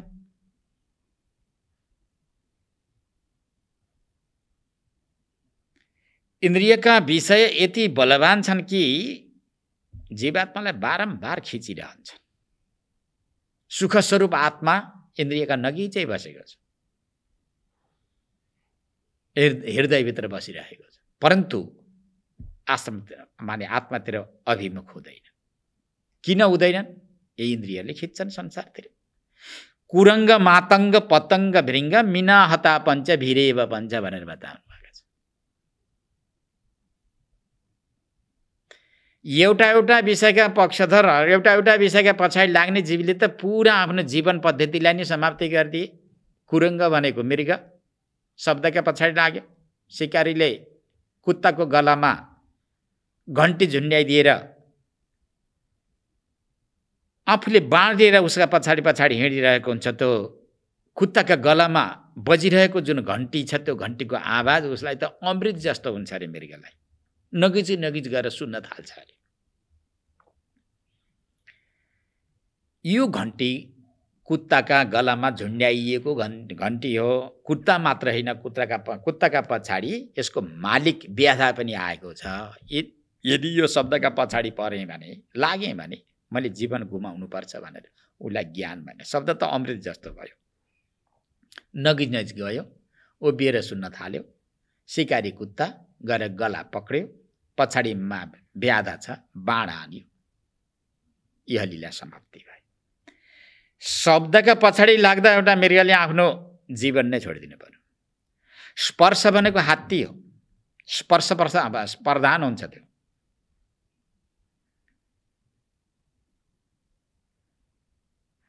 कामदेवको प्रतीक पनि भनेर बताइएको छ हात्तीलाई। हतिनीका अघि पछि हिँडिरहन्छ। हतिनीलाई परित्याग गरेर ऊ एक्लै रहन चाहन्न। त्यसलाई अधीनस्थ गर्नको लागि माउतेले एउटा खाडल खनेर बाहिरबाटतिर हत्तिनी जस्तै एउटा कागजको मूर्ति बनाएर राखिदिन्छ। जङ्गल भ्रमण गर्दै गरेको हात्तीले यहाँ त हत्तिनी रहेछ, ठिक रहेछ, अब योसँग मैले अङ्कमाल गर्छु, योसँग छोइएर मैले कामना निवृत्ति गर्छु भनेर अनि त्यहाँ हाम फाल्दाखेरि अब त्यो हत्तिनी थिएन, कागजको हात्ती थियो। फुट्यो, खाडलमा खस्यो। माउतेले अब बाहिरबाट हान्न थाल्यो। उसको विधि जे छ सारा हतियारहरू प्रयोग गर्यो अनि उसले जिन्दगीभरि आफ्नो अधीनमा राखिदियो। एउटा छालालाई तृप्ति गर्छु भन्दा हात्ती जिन्दगीभरि परवश हुन पर्यो। जङ्गलमा घुमेको, स्वतन्त्र घुमिरहेको हात्ती बिचरा उसको परवश भएर जे भन्छ त्यही मान्नु पर्यो। भृङ्ग भनेको भुमर बिचरा रसमा अत्यन्त लोलुप हुन्छ। कमलको फुलमा गएर बस्छ, रसस्वादन गरेर रसपान गरेर बडा मोटो घाटो भएर जानुपर्छ म घरमा भनेर गएर कमलको फुलभित्र गएर बस्छ। सूर्यमुखी कमल सूर्य अस्ताचलमा जान्छन्, ऊ त्यहीँ थुनिन्छ, कमल खुम्चिन्छ, त्यही भित्र ऊ थुनिन्छ। थुनिसकेपछि कल्पना गर्छ रात्रि गमिष्यति भविष्यति सुप्रभातम भन्छ उसले। ओहो, रात्रि जानेछ, भोलि बिहान उजेलो हुनेछ, सूर्य उदय हुनेछन्, कमल फक्रिनेछ। त त्यहाँसम्म मैले यसको रस खाएर बडा मोटो घाटो हृष्टपुष्ट भएर घरमा जानेछु भनेर परिकल्पना गर्दै थियो। राति नै मत्त हात्ती आयो, डाँठैसित चुडेर गयो उसको पेटमा। उसका कल्पना परिकल्पना महाकल्पना कहाँ गई भन्न सक्यो। रसनेन्द्रियलाई एउटा तृप्ति बनाउँछु भन्दा भुमराले भने पुरा आफ्नो जीवनलाई समाप्ति गरिदियो। गन्ध प्रधान हुन्छ माछो। माझीले एउटा बल्छीमा गँडेलो उनेर वा मांस टुक्रो राखेर त्यहाँ छोडिदिएको हुन्छ। उसलाई ज्यादै मङ्ग बसाउँछ। भोक लागेको बेलामा कसैले सेलरोटी पकाउन थाल्यो भने जस्तो बसाउँछ, उसलाई त्यस्तै बसाउन थाल्यो। अब खाएर म तृप्ति हुन्छ भनेर जब त्यहाँ गएर हाम फालेको थियो, उसलाई पक्रन थालेको थियो। त्यो के थियो र बिचरा सानो टुक्रो थियो। त्यो गडेउलो कहाँ गयो, त्यो माम्सो टुक्रो कहाँ गयो थाहा भएन, आखिरमा बल्छीमा गएर अल्झियो, गलामा अल्झियो, माझीको भोजन भयो। कुरङ्ग मातङ्ग पतङ्ग, पतङ्ग भनेको पुतली, पुतलीले अब रूपलाई देखेर बडा स्वाद लिन्छु, यति सुन्दर वस्तु यो सृष्टिमा कहाँबाट रचित भयो भनेर बालेको बलिरहेको बत्ती, अहिले पो यो बिजुली आयो, यी बुलापहरू आए, चिमहरू आए, यिनी बल्न थाले र पनि नगिचमा पुतलीहरू त आउँछन्। पहिले पहिले त टुकी बालिन्थ्यो, रातो उसको शिखा हुन्थ्यो। यति राम्रो सृष्टिमा कहाँ कसले रचना गरेको होला, सायद यो सृष्टिमा यो भन्दा राम्रो अर्को वस्तु केही छैन भनेर कल्पना गरेर नगिचमा गएर उसलाई मोही खान्छु भन्दाखेरि उसो जुवा ढले, आखिरीमा उसले शरीर नै टुटाउनु पर्यो। एक एक वस्तुका पछाडि लाग्दा त यी 5 प्रकारका जनावरले आफ्नो जीवन वा इहलीला नै समाप्ति गरिदिए भने मनुष्यको शरीरमा विधाताले त यी 5 प्रकारका वस्तु राखिदिएको छ। मनुष्यको शरीरमा यी पुरै 5 प्रकारका जीवको प्रतिनिधित्व हुने गरी परमात्माले इन्द्रियहरू राखिदिएको छ। कुरङ्ग कहाँ बसेको छ? कुरङ्ग भनेको मृग व्यक्तिको कानमा बसिरहेको छ। प्राय गरेर व्यक्ति शब्दमा लुटपुटिएको छ। जीव हजुर आइबक्सियोस्, गइबक्सियोस्, बसिबक्सियोस्, मान सम्मानका ती सम्मानजनक शब्द सुन्दा व्यक्ति लट्ठ परेको हुन्छ। घरमा पनि बुढाबुढीहरू 60, 70, 80 वर्षका भइसके नाति पनातिका ती अत्यन्त राम्रा मिठा मिठा जीव हजुरबा हजुरआमा भन्ने ती आवाज सुन्दा सुन्दै ब्रह्मलाई बोलिदिए, भगवानलाई बोलिदिए। यद्यपि गृहस्थ भक्तहरूलाई सुन्दै गर्दा अप्ठ्यारो पनि लाग्ला। शास्त्रले 50-55 वर्षमा गृहस्थ आश्रमलाई परित्याग गरेर गायत्रीको अनुष्ठान गर्नुपर्छ, वानप्रस्थ आश्रममा जानुपर्छ। तर्नको लागि आएका हो तिमी, गड्नको लागि होइन। यति वर्षसम्म तिमीले यो कर्म गर्यौ र अनि अन्त्यमा गएर तिमीले ज्ञानलाई हासिल गर्न सक्यौ भने मोक्ष पदलाई प्राप्त गर्छौ है भनेर शास्त्रले नीति निर्देशन गरेको छ। अब शास्त्रका यी नीति निर्देशनलाई परित्याग गरेर श्रोतेन्द्रिय भनेको मृगको प्रतिनिधित्व गर्ने जुन कानका शब्दका पछाडि ल्याएर जीव हजुर तपाईँ मान सम्मानजनक यी शब्द सुन्नुको कारणले नाति पनाति खनाति ननातिका यी आवाजहरू त्यो सुन्दा सुन्दा उनले भगवानलाई भुल्यो। आत्मा र अनात्माको विचार जुन हो त्यो विचारलाई पूर्णतया परित्याग गरिदियो। मृग कानमा आएर बसेको छ, हात्ती छालामा आएर बसेको छ। श्रीमान र श्रीमतीको जुन विवाह हुन्छ, सम्यक हुन्छ, यो केवल भोग र अर्थात् इन्द्रिय तृप्तिको लागि मात्र हो भनी सोचेर विचार गरेर बसेका हुन्छन् व्यक्तिहरूले। त्यस्तो होइन। सूर्य, चन्द्र, अग्नि, ब्राह्मण, कोश, तिल, ब्राह्मणले उच्चारण गरिएका मन्त्रलाई साक्षी राखेर जब गृहस्थ आश्रममा प्रवेश गरिन्छ, विधिवत प्रवेश गरिन्छ। गृहस्थ आश्रममा प्रवेश गरिसकेपछि देवऋण, ऋषि ऋण र पितृऋण 3 प्रकारका ऋणहरू हुन्छन्। ती ऋणदेखि उऋणी बन्नु पर्दछ। गृहस्थ आश्रममा प्रवेश गरे तापनि भक्तिरूपी साधनलाई साथमा राखेर ठुला ठुला कर्महरू सम्पादन गर्नुपर्छ। हामी गृहस्थ आश्रममा प्रवेश गरेका छौँ। गृहस्थ आश्रमबाट देवता पितृहरूलाई सन्तुष्ट गराउनु पर्दछ। अतिथि अभ्यागतहरूको सेवा शुश्रूषा गर्नुपर्छ। हामीबाट कसैको पनि अपमान हुनु हुँदैन भन्ने यस प्रकारको भावना अनुसार गृहस्थहरूले कर्म गर्नुपर्छ। पति र पत्नीको जुन एउटा सम्बन्ध छ, यो सम्बन्ध त साधनलाई सिद्ध गर्नको लागि सम्बन्ध उपस्थापित गरिएको, परन्तु आज संस्कार बिग्रिनुको कारणले केवल इन्द्रिय तृप्ति गराउने, भोग विलास मात्रै गर्ने, अलिअलि धन सम्पत्ति कमाइहाल्यो भने दाम्भिक बन्ने, यस प्रकारको वृत्तिले सबै अन्धा बनेका हुन्छन्। त त्यसैले प्राय गरेर गृहस्थ आश्रममा आज धर्म कर्म बहुत कमी देखिन्छ। पति र पत्नीका शरीर त साधन हुनु भन्ने कुरा कसैले पनि यो साधनको रूपमा नलिएर एउटा भोग विलासको रूपमा लिएर आफ्नो जिन्दगीलाई नाश गरिदिन्छन्, नोक्सान गरिदिन्छन्। त्यसैले यो स्पर्शको ज्ञान प्रदान भएको हात्ती व्यक्तिको जुन छालामा छ, छालाले पुरा जीवलाई आकर्षण गरेको हुन्छ, जसको कारणले गर्दाखेरि भगवान भुलिएको हुन्छ। हात्ती छालामा छ, पुतली आँखामा छ। अब रूपले कस्ता कस्ता देख्ने, कोलाई देख्ने, देखो त छोयो। प्राय गरेर व्यक्तिको संस्कार आँखाबाट तत्कालै प्रवेश गरेको हुन्छ। केही चिज देखिहाल्यो भने भित्र त्यस प्रकारको भावना जागृति भएको हुन्छ। ऋषिमुनि महर्षिहरूले नीति निर्देशन गर्नुभएको छ, अश्लील व्यवहार तिमीले नदेख, उटपट्याङ कर्म गर्दै गरेका व्यक्तिको व्यवहारलाई तिमीले नदेख, मूर्ख पापीहरूको जुन एउटा व्यवहार हुन्छ त्यो व्यवहारसँग तिम्रो सम्बन्ध नै नरहोस्।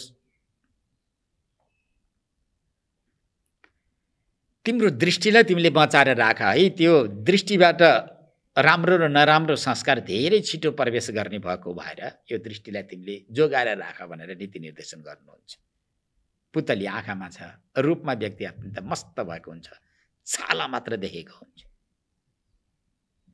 आँखाले चैतन्यलाई कसरी हेर्ने, चैतन्यका प्रतिस्वरूप भएका यी प्रतीकहरूलाई कसरी हेर्ने, चैतन्यको व्याख्या गर्ने महापुरुषका नजिकमा गएर उनीहरूलाई कसरी हेर्ने भन्ने कुरा थाहा छैन। आँखाले देवमूर्ति, चैतन्यका प्रतीक र त्यो चैतन्यको व्याख्या गर्ने महापुरुषहरूको दर्शन गर है, देखिराख भन्ने नीति निर्देशन छ। परन्तु त्यस्तो नगरेर छालाको बजारलाई मात्रै हेर्ने गर्छ। यो पनि ठुलो अनुरोध छ। पुतली आँखामा छ, माछो नाकमा छ, राम्रो राम्रो सुगन्ध कहाँबाट आउँछ भनेर हेरिराखेका हुन्छन्। भुमरो व्यक्तिको जिउरामा बसेको हुन्छ, जिउरालाई सुरसा भनेर बताइएको छ। हनुमानको त्यो छायालाई खिचेर निल्न चाहने सुरसा अरे।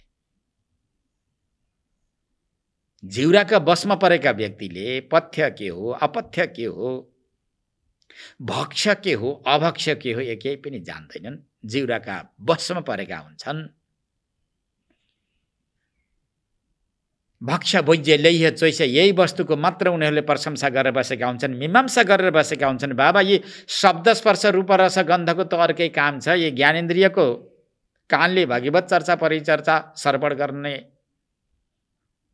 काम गर्नुपर्छ। शास्त्र श्रवणको लागि परमात्माले काम दिएको छ। महापुरुषहरूको दर्शन र देवताका प्रतीकहरूको दर्शन गर्नका लागि आँखा दिएको छ। भगवानका भक्तसँग अङ्कमाल गर्नको लागि छाला दिएको छ।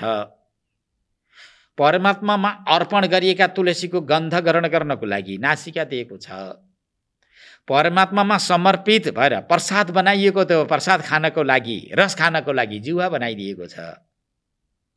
यस प्रकारको भावना नगरेर यिनलाई व्यवहारमा जुन प्रयोग गरेका छन्। र अब यी 5 प्रकारका प्राणी व्यक्तिका यी 5 प्रकारका इन्द्रियमा प्रवेश गरेको छ। एउटा एउटा इन्द्रियका वशमा पर्ने चाहिँ पक्षीले त आफ्नो शरीरलाई, प्राणीले त आफ्नो शरीरलाई गुमाइदिन पर्यो भने 5 प्रकारका विषय नै व्यक्तिका जुन शरीरमा रहेका छन्, इन्द्रियमा रहेका छन्, 5वटै जुन विषयद्वारा हताहत भएको जुन जीवात्मा, यसको उद्धार र कल्याण कसरी होला, यो हुन सक्दैन भनेर सङ्केत गरिएको छ।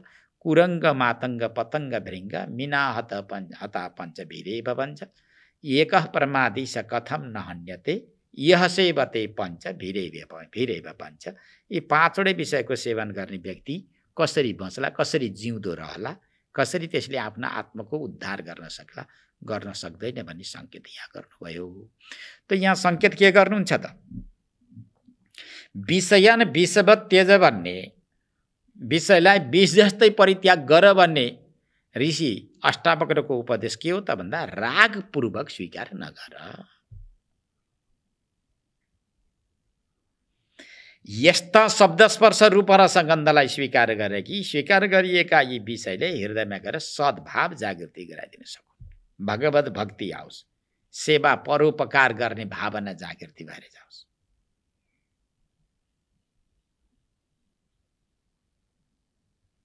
ती विषयवस्तुलाई स्वीकार गरेर हृदयमा दुर्भावना दुर्वासनाहरू गरेर प्रवेश नगरौँ, त्यस्ता भावनाहरू नजन्मिउँ। सांसारिक वासना जागृति नहोस् भन्नको लागि यहाँ विष भनेर भनिएको छ।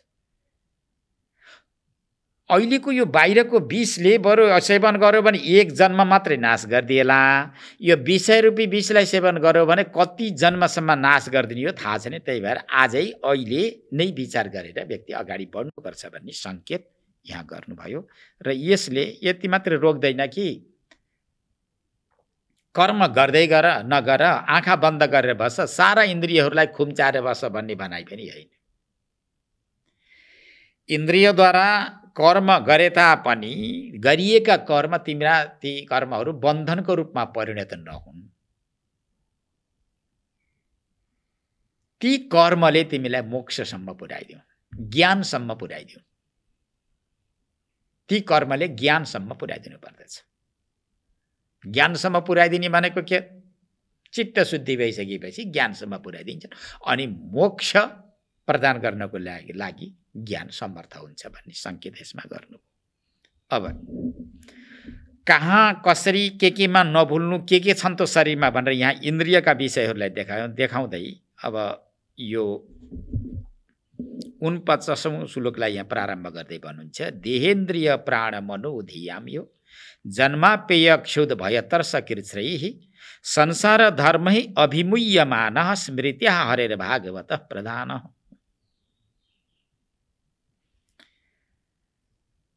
अब यहाँ देह, इन्द्रिय, प्राण, मन र धिय भनेको बुद्धि। देह सबैले कण्ठस्थ भइसक्यो, पाउदेखि लिएर सिरदेखि लिएर पाउसम्म, आकाश वायु तेज जल पृथ्वी, यसलाई पञ्चीकरण गरेर तयार गरिएको छ।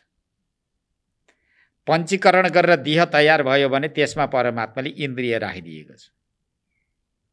बहिरिन्द्रिय 10वटा छन्, पहिले भनिसकियो, ज्ञानेन्द्रिय र कर्मेन्द्रिय। प्राण अपान व्यान समान उदान पञ्च प्राण पनि भित्र राखेको छ, जसले सुवा गरिराखेको छ, भित्र बाहिर गरिराखेको छ। यो प्राण पनि परमात्माको प्रतिनिधि हो भनेर बताएको छ। सूर्य स्वरूप परमात्माको प्रतिनिधि हो भनेर बताइएको छ प्राणलाई। मन र धिया दुईटा इन्द्रियहरू ल्याइएको छ। यहाँ उल्लेख गर्नुभएको छ महर्षि वेदव्यासले, यी अन्तरिन्द्रिय हो। यहाँ मनको धर्म छ, धिय भनेको बुद्धिको धर्म छ। देह धर्म, इन्द्रिय धर्म, प्राण धर्म, मनको धर्म र बुद्धिका धर्म, यति धर्म छन्। यिनी धर्म यिनका हुन् है भनेर बुझ्न सक्यो भने त्यो भागवतोत्तम हुन्छ। अर्काको सम्पत्तिलाई आफूले हस्तक्षेप गरेर यी मेरा हुन् भनेर स्वीकार गर्दाखेरि ठुलो पाप लागेको छ, विक्षेप पैदा भएको छ। त्यसपछि 84 लाख योनि यन्त्रको जुन राजमार्ग हो यो खुला भएको छ। अब कुन कुन इन्द्रिय कहाँ कसरी यिनका धर्म के छन् भन्ने सन्दर्भमा छोटो दिग्दर्शन गर्दै भन्नुहुन्छ, देह भनेको शरीरमा जन्म र अपेय भनेको नाश। देहमा के छ? जन्म र मृत्यु। जन्म भनेको जन्म, अपेय भनेको मृत्यु। इन्द्रियहरू छन् ज्ञानेन्द्रिय र कर्मेन्द्रिय। यी इन्द्रिय के छन्? यिनमा कृच्छ्र भनेर बताउनु भएको छ। परिश्रम, कर्म जति कहाँबाट हुन्छ? यी इन्द्रियद्वारा हुन्छ। यी इन्द्रियमा कर्म गर्दै गर्दाखेरि ठुलो परिश्रम बनेको हुन्छ। यो परिश्रम जति कहाँ केमा छ भन्दाखेरि इन्द्रियमा छ। कृच्छ्र भनेको कष्ट। प्राण छ भित्र, क्षुध र तृषाको निवारणको लागि परमात्माले भित्र प्राण राखिदिएको छ। त्यसको काम के हो त भन्दाखेरि क्षुधा र तृषालाई निवृत्ति गर्ने। मन अन्तरिन्द्रिय छ। मनको धर्म के हो त भन्दा भय, डराउनु, तर्सिनु, भोलि के पर्सि के, बाँचिन्छ मरिन्छ, के हुन्छ, मान सम्मान पाइन्छ पाइँदैन, एकदमै तर्कालु, शङ्कालु, भयभीत बनिरहने, यो मनको धर्म हो। मनमा यी सारा व्यवहारहरू आउँछ। धिया भनेको बुद्धि। बुद्धिमा के रहन्छ? तृष्णा। तृष्णैका तरुणायते, तृष्णा रहन्छ, नयाँ नयाँ विषयको उपभोग गर्ने तृष्णा बुद्धि रहन्छ। शरीरमा जन्म र मृत्यु, प्राणमा भोग र प्यास, मनमा भय सुख दुःख, ध्येय भनेको बुद्धिमा विभिन्न प्रकारका विषयको उपभोग गर्ने तृष्णा, यी सबै के हुन् भन्दा संसार र धर्म, यिनलाई सांसारिक धर्म भनेर बताइएको छ। संसार धर्म हि अभिमुह्यमान, यी सबैलाई स्वीकार गर्दा गर्दै यी सारालाई जुन परिचालन गर्दा गर्दै यी सांसारिक धर्म हुन्। शरीर पनि संसार हो, किन पिण्ड ब्रह्माण्ड हो। अब यिनै विषयवस्तु सारा विश्व ब्रह्माण्डमा रहेकोले यी वस्तुलाई जुन स्वीकार गर्दा अभिमुह्यमान भनेको मोहित नभइकन, आसक्ति नभइकन जो रहन सक्छ त्यो व्यक्ति भागवत उत्तम, भक्तमा अत्यन्त प्रधान भनेको श्रेष्ठ भक्त भनेर बताइएको छ। अब के रहेछन् यहाँ? देह धर्म, इन्द्रिय धर्म, प्राण धर्म, मनोधर्म र बुद्धि धर्म, यतिवटा धर्म छन् यहाँ। अब जन्म र मृत्यु मेरो होइन रहेछ, म शुद्ध चैतन्य आत्माको जन्म र मृत्यु यो धर्म होइन रहेछ भने टक्क त्यो पाटोलाई अलग गरिहाल्नु पर्यो, यो अंशभण्ड गर्नुपर्छ।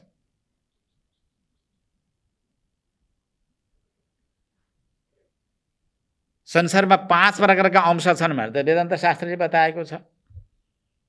त त्यस्तै यहाँ अब धेरै लम्बा चौडा तान्नतिर नजाउँ हामी, अब यही प्रसङ्गमै जाउँ। अब अंशभण्ड गर्न पर्यो। आत्माको धर्म के हो र आत्मादेखि अतिरिक्त रहेका प्राण, इन्द्रिय, अन्तःकरणका धर्म के रहेछन्, यसलाई ठ्याक अलग गर्न सक्यो भनेदेखि यो त अर्काको सम्पत्ति रहेछ भन्ने कुरा जानकारी हुन्छ। जानकारी भयो भने अर्काको सम्पत्तिमा लोभ लालसा हुँदैन, यो मेरो होइन रहेछ भन्ने भावना हुन्छ। अहिलेसम्म के भावना छ? म शरीर भन्ने छ, म ब्राह्मणको शरीरमा, म क्षत्रियको शरीरमा, म वैश्यको शरीरमा, म शूद्रको शरीरमा, म स्त्रीको शरीरमा, म पुरुषको शरीरमा, म स्त्रीलिङ्ग, पुलिङ्ग, नपुंसकको, यी विभिन्न प्रकारको जुन शरीरमा प्रवेश गर्दै म स्त्री, म पुरुष, म ब्राह्मण, म क्षत्रिय, म वैश्य, म शूद्र भन्ने यी विभिन्न प्रकारको धर्म, यद्यपि त्यो देहको धर्म थियो, आफूमा आरोपित गरेर बसिएको छ। यो कसको धर्म रहेछ? यो शरीरको धर्म रहेछ। जन्म र मृत्यु शरीरको धर्म रहेछ, आत्माको होइन रहेछ भन्ने कुरा अलग गर्न पर्यो। आत्मा अजर र अमर थियो, छ र रहिरहन्छ। नजायते म्रियते वा कदाचिन पहिले प्रस्तुत गरिसकिएको छ। भगवद् गीताले पूर्णतया साथ दिएको छ। त्यो देहको धर्म रहेछ, म चैतन्य आत्माको धर्म जन्म र मृत्यु होइन रहेछ भनेर यसलाई अलग। क्षुधा र तृषा, यहाँ भोक लागिराखेको छ, तृखा लागिराखेको छ, अन्न खाइएको छ, पानी पिएको छ, दुध पिएको छ, मलाई भोक लागेको छ, यो आत्माको धर्म होइन रहेछ। मलाई त शब्द मात्रै प्रयोग गरेको, त्यो त होइन, यो त नाटक रहेछ। क्षुधा र तृषा कसको धर्म रहेछ? प्राणको धर्म रहेछ। त्यसलाई, त्यो भागलाई, त्यो पाटोलाई एकदमै अलग गरिदिइहाल्ने, विचारपूर्वक त्यसलाई अलग गर्न सकियो भने फेरि त्यसले छुँदैन कि, अलग गरिँदैन, विभाग गरिँदैन। अनि त्यसपछिलाई गालले मेले सर्वत फिर्ता चाहिँ फिटेर एक जग्गा राख्यो भनेदेखि त वित्यास भइहाल्यो नि, नाश भइहाल्यो नि, ठुलो नोक्सान क्षति भइहाल्यो नि। कसरी यसलाई अलग गर्ने त? अलग गर्ने विधि बताउनुहुन्छ यहाँनिर। प्राणको धर्म क्षुधा र तृषा, भय भनेको डराउनु, भोलि के पर्सि के, यहाँ त प्रश्नमाथि प्रश्न आइरहेको हुन्छ। के खाने होला, कसरी बाँच्ने होला, कहाँ जाने होला, के गर्ने होला, मान सम्मान मिल्ला नमिल्ला भनेर मन अत्यन्त भयभीत भएको हुन्छ। मर्छु कि भन्ने डर पनि मनभित्र आउँछ।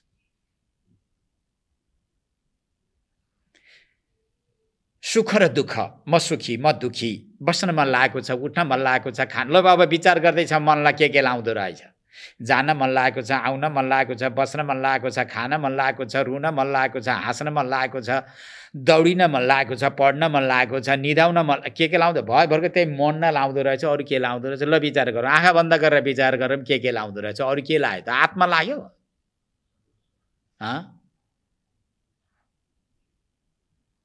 सबै के लाग्दो रहेछ? त्यही मन न लाग्दो रहेछ। ल उठ्न मन लागेको, बस्न मन लागेको, सुत्न मन लागेको, हाँस्न मन लागेको, आज एकान्तमा बसेर धुरु धुरु रुन मन लागेको छ, आज खित्का छोडेर हाँस्न मन लागेको छ, मन मोरो। भए जतिको यसैमा लाग्दो रहेछ, अरू केमा लाग्ने? मनको धर्मलाई र आत्मामा माने आरोपित गर्नुको कारणले गर्दाखेरि अनि मलाई रुन मन लागेको छ, मलाई हाँस्न मन लागेको छ, मलाई के गर्न मन लागेको छ भनेर त्यो मनको धर्म जति ल्याएर आफूमा आफू चैतन्य शुद्ध बुद्ध मुक्त स्वरूप आत्मामा ल्याएर थपरेको छँद्यो ल र त्यसमा टाँसिदिएको छँदो मनका धर्म आफूमा ल्याएर आरोपित गरेर अनि मलाई यो गर्न मन लागेको छ, मलाई यो गर्न मन लाग्यो, मुला म गर्न लागेको छ भनेर पुरा त्यसको धर्म आफूमा ल्याएर आरोपित गरेर आफू त्यस्तै बनिरहेको छ। यो पनि ठुलो गल्ती हो। भय, शोक, हर्ष यो सबै मनको धर्म हो भनेर त्यो विभागलाई अलग गरेर छुट्टै सक्नु पर्यो। अंशाबण्ड गर्नुपर्छ। त्यो मनको धर्म रहेछ, आत्माको धर्म होइन रहेछ, मेरो धर्म होइन रहेछ, म शुद्ध बुद्ध मुक्त चैतन्य स्वरूप आत्माको यो धर्म होइन रहेछ, यो मनको रहेछ भनेर अलग गरिदिनु पर्यो। अब त्यस्तै यहाँ तृष्णा छ, धिया भनेको बुद्धिको कुरा। यो तृष्णा त्यो पाए हुन्थ्यो, उपाय हुन्थ्यो, यति भयो, अब यो गरेपछि यो पाउँला, यति कमाए, यति कमाउन सक्यो भनेदेखि यो होला, यो भनेदेखि यो होला भनेर पुरा मनोरथको एउटा पुल बाँध्दै बाँध्दै बाँध्दै अगाडि जाने जुन तृष्णा 2 पायो 4, 4 पायो 8, 8 पायो 16, 16 पायो 32, 32 पायो 64, बढेको छ बढी। यो तृष्णा हो। यो शरीर जीर्ण शीर्ण भइसक्यो, इन्द्रियका गति जति सारा शिथिल बनिसके, तृष्णैका तरुणा यो त्यो भित्र बुद्धिमा रहेको जुन तृष्णा हो, तृष्णा के छ? तरुणी भएर नाचेकी छ। के भन्छ, के भन्छ, थला परेको छ, बिस्तरामा सुतेको छ, अर्काले खुवाइदिनु पर्दछ, अर्काले उठाइदिनु पर्दछ, पराश्रयी बनेर लडिराखेको छ तापनि भित्रको बुद्धिले के जाल बनेको छ, के चाहन्छ, के यही न हो अभिशाप। के काम छैन, विश्वासै गर्दैन। छोरो इन्जिनियर छ, छोरो डाक्टर भइसक्यो, बुहारी पनि इन्जिनियर छ, नाति पनि पढेर कति माथि पुगिसक्यो, र पनि बुढाबुढीका मनमा यस्तो शङ्का हुन्छ, अरे यी छोराबुहारीले के गरेर खान्छन्, बसी बसी खान्छन्, सुतेर खान्छन्, बुद्धिपूर्वक खान्छन्, सुखपूर्वक किन आरामसँग आफ्नो आयुलाई परिक्षेपण गर्छन् भने ती बुढाबुढीका मनमा भावना हुँदैन, यी छोराछोरीले के गरेर खान्छ। डाक्टर भएको छ, इन्जिनियर भएको छ, यसले घर बनाउन जान्दैन भन्छ अरे त्यो एउटा गवार बुढाले। यी सबै भावना कहाँ रहन्छन्? बुद्धिभित्र रहन्छन्। बुद्धिभित्र रहेको जुन वृत्ति छ त्यसलाई तृष्णा भनेर बताइएको छ। हो त्यो पाटो बुद्धिको रहेछ भनेर अलग गरिदियो। यो तिम्रो पाटो होइन, शुद्ध बुद्ध मुक्त चैतन्य स्वरूप आत्माको पाटो होइन।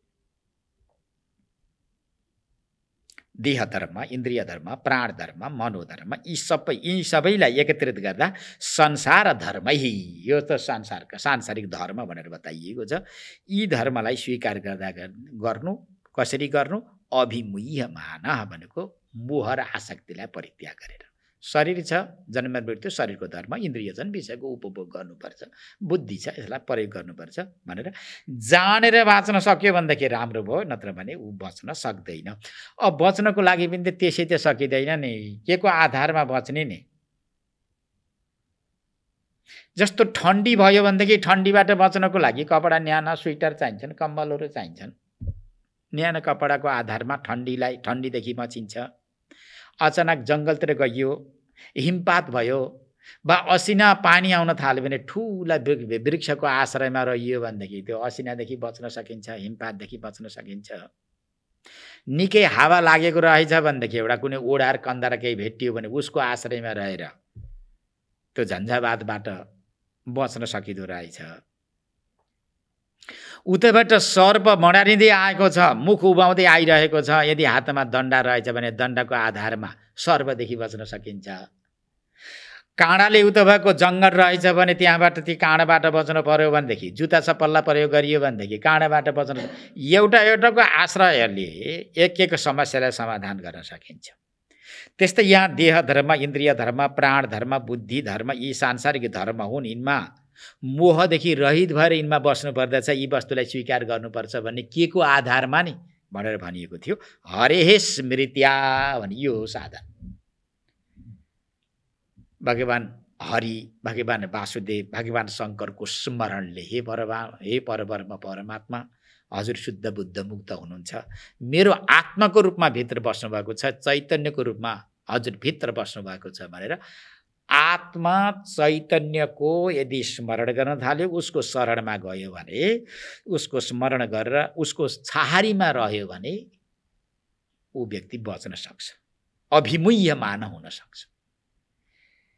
यदि परमात्माको छहारीमा रहेन, उसको स्मरण गरेन भने यिनीबाट बच्न सक्दैन, मारिन्छ। देहको धर्म आफैमा, इन्द्रियको धर्म आफै चैतन्यमा, प्राण र मन बुद्धिका यी जे जति धर्म छन् आफैमा ल्याएर आरोपित गरेको छ। त पुनरपि जननम पुनरपि मरणम पुनरपि जननी जठरे शयनम, यो संसारमा बारम्बार जन्मेको छ, मरेको छ, हाँसेको छ, चिल्लाएको छ, उफ्रेको छ। पहिला पनि यस्तै कर्म गर्दै थियो, अतृप्त हुँदा हुँदै मर्यो, शरीरलाई छोड्यो, अनि फेरि व्यवहारमा लाग्यो। अहिले पनि कर्म गर्दैछ, अतृप्त हुँदा हुँदै फेरि त्यो जिन्दगी पनि छोडिदिन्छ।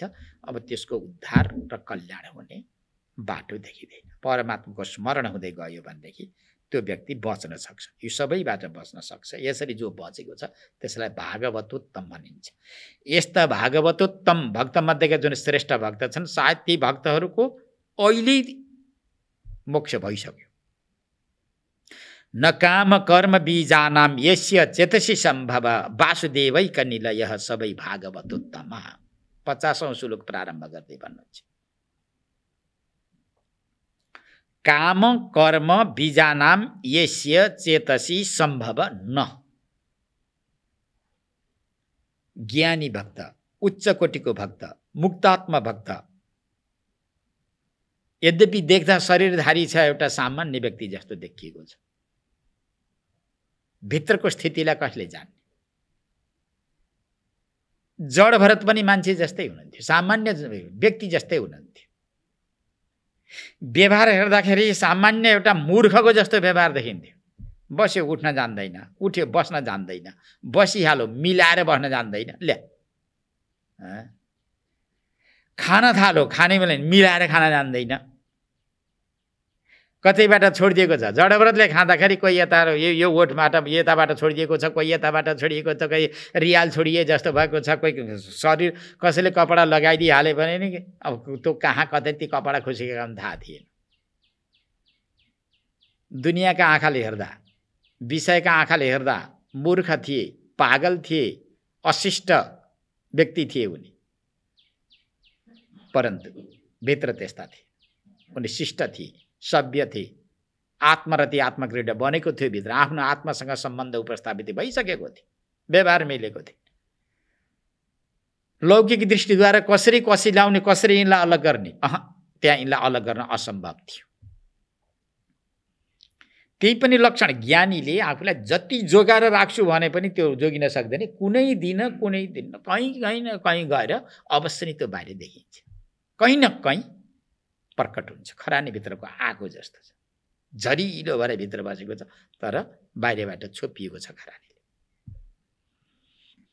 काम कर्म बीजानाम यस्य चेतसी सम्भव न भनिन्छ। व्यक्तिभित्र सर्वप्रथम कामहिक सङ्कल्प आउँछ।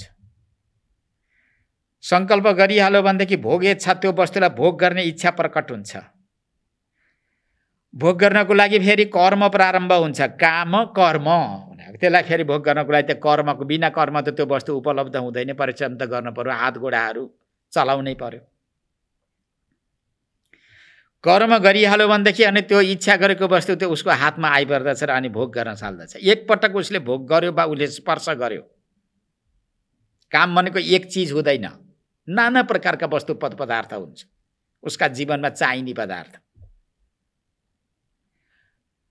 अनि त्यो वासनाको रूपमा भित्र बसेको हुन्छ।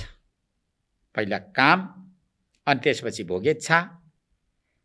त्यो भोगलाई प्राप्त गर्नको लागि कर्ममा प्रवृत्त, कर्ममा प्रवृत्त भइसकेपछि कर्मद्वारा त्यो भोग प्राप्त भएको भोगलाई उसले उपभोग गर्न थाल्यो। उपभोग गर्दा गर्दै तृप्तिताभित्र आएन, नआउँदै परित्याग गरिदियो, शरीर परित्याग भयो भने के हो त? त्यसलाई भोग गर्न फेरि आउनु परेन, फेरि भोग गर्न आउनु पर्यो।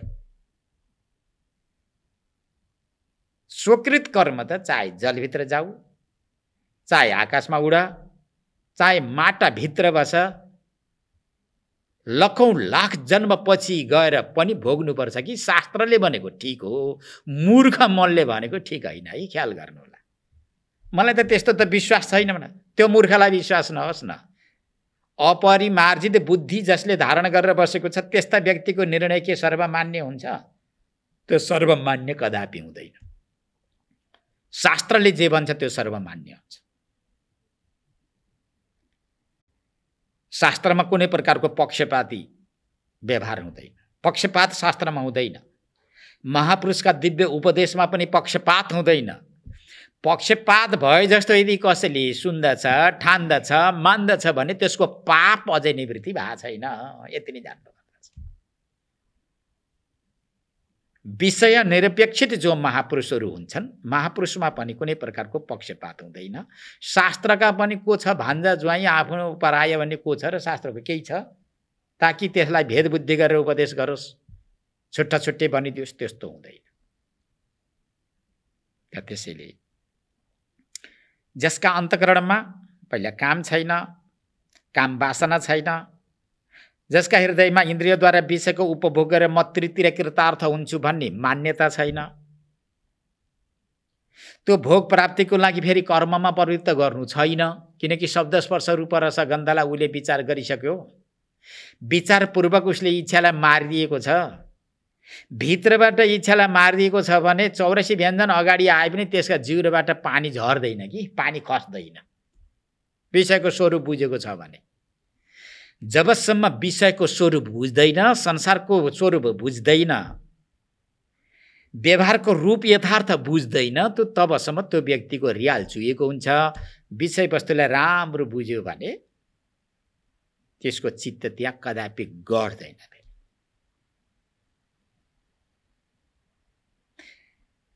कुनै व्यक्तिको विवाह गर्ने इच्छा भयो, कसैका घरमा गएर छोरी माग्यो, सहयोगी गए, माइदिए क्यारे, सबै ठिकठाक भयो, विवाहको लगन सगन सबै ठिकठाक भयो, राम्रो छ भनेर पहिले प्रशंसा गरे। जुन व्यक्ति दुला भएर गएको छ, बेहुलो भएर गइराखेको छ, श्रीमती ल्याउनको लागि गएको छ कि उसले एकदमै आप्त व्यक्ति, विश्वसनीय व्यक्तिबाट यस्तो सुन्यो कि यो दीर्घ रोगी छ,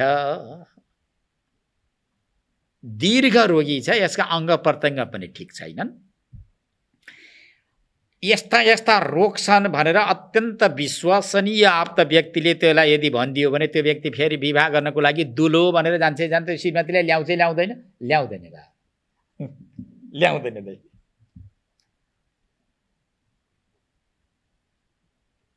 श्रीमतीको पनि त्यस्तै हो, कसैकी छोरीले कसैको छोरासँग विवाह गर्ने इच्छा गरिहाले र उसको पनि त्यस्तै दोष खोटोहरू रहेछन् भने ऊ पनि दुला बनाउन तयारी हुँदैन। अनि जस्तै संसारको यो भाव, संसारका यी विषय वस्तुलाई यथार्थ बुझ्यो भने फेरि मूर्ख पामर भनेर त्यहाँ जाँदैन कि, यो त नबुझेर जाने। हजुर शास्त्र पनि पढियो रटियो, धेरै कुरा जानिएको छ क्यारे, धेरै कुरा बुझिएको छ र पनि फेरि जान मन लाग्ने, फेरि छोड्न नसकिने, क्या हो यस्तो किन हुन्छ भन्छ। मलाई सोध्छन् कसैले, म आफैलाई पनि सोध्छन्, स्वामीजी धेरै वेदान्त सुनियो, धेरै कुरा पनि बुझियो, स्पष्ट बुझिएको छ, अझै पनि छोड्न मन लाग्दैन, के भएको स्वामीजी हो भनेर सोध्छ। मैले भन्छु बाबु तिमीले बुझेकै छैनौ, बुझेकै छैनौ, शब्द मात्र बुझ्यौ, अर्थ बुझेका छैनौ। यथार्थ बुझ्यौ भनेदेखि त तिमीले त 1 सेकेन्ड होइन आधा सेकेन्ड पनि त्यहाँभित्र तिमी गएर बस्न सक्दैनौ। जसरी टोयलेट गनाउँछ त्यस्तै गनाउँछ यथार्थ बुझ्यौ भने। ल पाइखाना त्यो सेफ्टी ट्याङ्की खोलिदिएर कसैले ल त्यहाँ गएर बस 5 मिनट भन्ने भने मान्छ कोही? कसैले मान्दैन। हो त्यस्तै यदि विषयको स्वरूप, त्यसको आकार प्रकार, यसले भविष्यमा पुर्याउने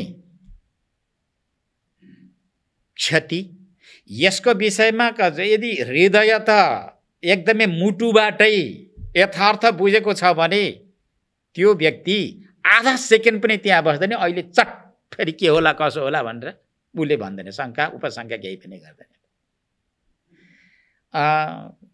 अब घर छोड्न मन त लागेको थियो, देवघाटतिर आउन मन लागेको थियो स्वामीजी, फेरि केही नपुगेर अब यत्रो धनी मान्छे के नपुगेर होला, छोराबुहारीसित झैझगडा गरेर देवघाट गएको भनेर दुनियाँले भन्छन् कि भनेर यही सङ्कोचले घर छोड्न सकिएको छैन स्वामीजी भन्दा चाहिँ मुर्ख।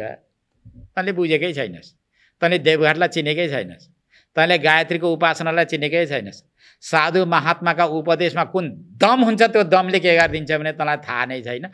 अनि त्यसपछि यहाँ गफ गाफ गरेर मेरो सुहाइल्यो भन्छ भक्त रहेछ भनेर भक्तको श्रेणीमा म पनि बस्न पाउँछु कि भनेर श्रेणी त आसन खोज्न आएको छु भाइ, तैँले बुझेको छैनस् भनेर मैले पठाइदिन्छु यहाँबाट। यो भएको कुरा यदि बुझ्यो भने त त्यो त 1 सेकेन्ड पनि त्यहाँ बस्न चाहनु। त्यसैले यहाँ भन्नुभयो न काम कर्म बीजानाम यस्य चेतसी सम्भव वासुदेवैका निलय सबै भागवतोत्तम उत्तम खाले भक्त कस्तो हुन्छ त? कुनै भक्तहरू यहाँ गफ गर्छन् मलाई ओ पुरा भयो, कुनै शङ्का छैन, सन्देह छैन, मुक्तात्मा भई कसैले छुँदैन भन। अनि त्यही किन गाडिएका छौ त? फेरि यसो छोराछोरीले कहिलेकाहीँ सोध्ने गर्छन्, यसो केही सोधे भनेदेखि उत्तर सुत्तर दिन हुन्छ, तिनीहरूलाई के यसो बताउनु हुन्छ भनेर बसेको छ भन्छ। मूर्ख, त मर न, मरेपछि तेरा छोराछोरीको व्यवहार चल्छै चल्दैन भन्छु। कहिलेकाहीँ रिस उठ्छ र। हेर्नुहोस्, भन्नुको तात्पर्य यो हो कि जसका हृदयबाट नै यो काम कर्मबाट जुन उत्पत्ति हुने भोगबाट आउने जुन वासना जसका हृदयमा कुनै पनि छैन, यस्य जसका चेतसी भनेको चित्तमा बुद्धिमा सम्भव भनेको उत्पत्ति न भनेको छैन, जसको भावना वासुदेवैका निलय भगवान वासुदेवलाई नै जसले आश्रय बनाएको छ, आश्रय स्थानलाई निलय भनिन्छ। साक्षात् परब्रह्म परमात्मालाई नै जसले आश्रयस्थली बनाएको छ, त्यसदेखि आफूलाई भिन्न परिकल्पना जसले गरेको छैन, स भनेको त्यो व्यक्ति वै निश्चय गरेर भागवतोत्तम उत्तम खाले भक्त हो। त्यो भक्त भगवानको प्रतिनिधि हो भनेर भन्नुहुन्छ कि यतिले पुग्यो त अझै पुगेन। न यस्य जन्म कर्ममा अझै पनि यी ब्रह्मज्ञानीहरूका दिव्य चरित्र, यिनीहरूका दिनचर्या, यिनीहरूको स्वभावको विषयमा सुनेर म तृप्ति त भएको छैन नि भगवान भनेर राजर्षि निमिले यस्तो विचार चिन्तन गर्दै हुनुहुन्थ्यो। अब आज भयो भाइ, यी महापुरुषहरूको प्रशंसा, यी महापुरुषहरूका दिनचर्याको बारेमा जति भने पनि थोरै हुन्छ, त्यही पनि अब भोलि विचार गरौँला भनेर हरिनाम गरेका ऋषिले भन्दै हुनुहुन्छ। अब यो पाठलाई भोलि अगाडि बढाउँला, किनकि ब्रह्मज्ञानीहरूको जुन प्रशंसा हुन्छ, ब्रह्मज्ञानीहरूका जो दिनचर्या हुन्छन्, यसको गान गर्दा सबै पवित्र हुन्छन्, सबैको हृदयमा आनन्द मौलाउँछ। साँच्चै भन्ने हो भने परमात्माको प्रशंसा र ब्रह्मज्ञानीको प्रशंसामा अन्तर नहोला। यदि कसैले ब्रह्मज्ञानी कहलाएर 150 जना भेडिया गोठहरूले अगाडि पछाडि लाउने अनि त्यसपछि कपडा पनि त्यस्तै मिलाएर लगाएको धुमधाम दुनियाँलाई पागल बनाउनको लागि कोही गुरु महात्मा भएको छ भने त अब त्यस्ताको प्रशंसाले के हुने हो, उनीले जानुन्। नभए यी अहिले पदपङ्क्तिमा घटेका जो गुणहरू चरित्रहरू छन्, त्यस्ता व्यक्तिको प्रशंसा गर्दा साक्षात् नारायणकै प्रशंसा गरेको फल मिल्ने भएकोले यसलाई सुन्न, यी चरित्रहरू सुन्न, जान्न, बुझ्न पछि पर्नु हुँदैन। अब यो प्रसङ्गलाई भोलि अगाडि बढाउँला। हरिओम तत्सत, हरिओम तत्सत, हरिओम तत्सत। शङ्करं शङ्कराचार्यं केशवं बादरायणं सूत्रभाष्यकृतौ वन्दे भगवन्तौ पुनः पुनः। ईश्वरो गुरुरात्मेति मूर्तिभेदविभागिने व्योमवद्व्याप्तदेहाय दक्षिणामूर्तये नमः। ॐ शान्तिः शान्तिः शान्तिः।